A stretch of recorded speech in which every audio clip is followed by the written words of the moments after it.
G நல்வாழ்த்துக்கள் G. நல்வாழ்த்துக்கள். இப்போ நிறைய பேருக்கு வந்து மூளை மந்தம் வந்து அதிகமாக இருக்கு ஜி. ஏன் ஒரு மாதிரி மந்தமாகவே இருக்காங்க ஜி. இப்போ அந்த மாதிரி ஆட்களை வந்து எப்படி ஜி நம்ம சரி பண்ணுறது? ஆக்சுவலாக மூளை மந்தம் அப்படின்னு சொன்னால் மூளை செயலிழப்புன்னு நினைக்கக்கூடாது. மூளை வந்து ஷாக் ஆகி போய் அது அப்படியே வேலை செய்யாமல் இருக்குன்னு அர்த்தம். அடுத்த வேலை அவங்களுக்கு ஓடாது.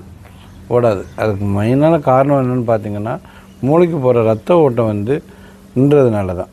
இப்போ இன்றைக்குள்ள வாழ்க்கையில் பார்த்திங்கன்னா எல்லாருக்குமே பல பிரச்சனைகள் இருக்குது. ஓடிட்டே இருக்கிறாங்க. எதுக்கு ஓடுறேன் எதுக்கு யோசிக்கிறேன்னே தெரியாது. திடீர்னு அவங்களா அதில் டயர்டாகிடுவாங்க. என்ன பண்ணுறதுனே தெரியாமல், என்ன செய்யணும்னு தெரியாமல் புரியாமல் போயிடுவாங்க.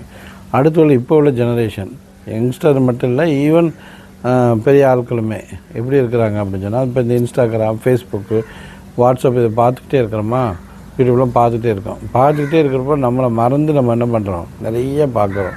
அப்போ ஆட்டோமேட்டிக்காக அணிச்ச செயல் மாதிரி அது பார்க்குறதே போயிடும். மூளை வந்து ஆட்டோமேட்டிக்காக என்ன ஆகிடுதுன்னா வேலை செய்யாமல் ஆகிடுது.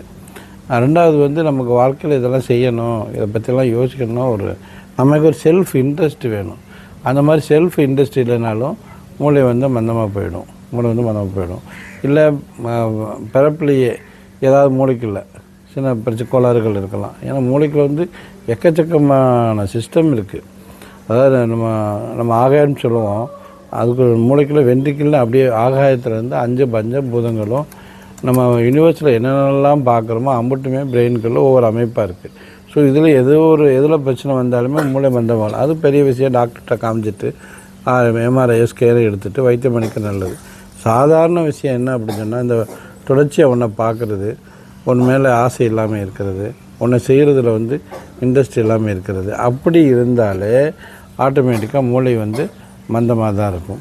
இதை நம்ம சரி பண்ணணும் அப்படின்னு நம்ம நினச்சோம்னா சில முத்ராக்கள்லாம் இருக்குது. இப்போ நம்ம வந்து ஆகாஷ் முத்ரா அப்படி நம்ம போட்டோம் அப்படின்னு சொன்னால் நம்ம வந்து ஓரளவு நம்ம மூளைக்குள்ள அடைப்புகள் இருந்தாலும் அது திறந்துடும். அதுக்கப்புறமா கேசரி முத்ரான்னு சொல்லிட்டு நாக்கு உள்ளே மடித்து மூச்சு காற்று நம்ம இழுத்தோம்னா அந்த காற்று வந்து மூளைக்கு போய் அது மூளை வந்து சுறுசுறுப்படையும். அதுக்கடுத்து உதான முத்ரா அப்படின்னு சொல்லிட்டு இருக்கு.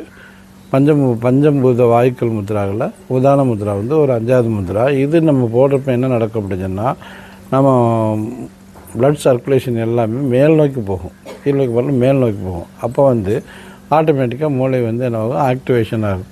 இந்த மாதிரி ஆக்டிவேஷன் நம்ம நடந்து போய் சில பயிற்சிகள் பண்ணி அதில் கொஞ்சம் காலம் மேலே தூக்கி வச்சுமே மூளையை வந்து நம்ம என்ன பண்ணலாம், ஆக்டிவேட் பண்ணலாம். ஆனால் நிறைய பேர் கால் தூக்குறதுக்கு யோசிக்கிறப்போ இந்த வேலை நடக்காது.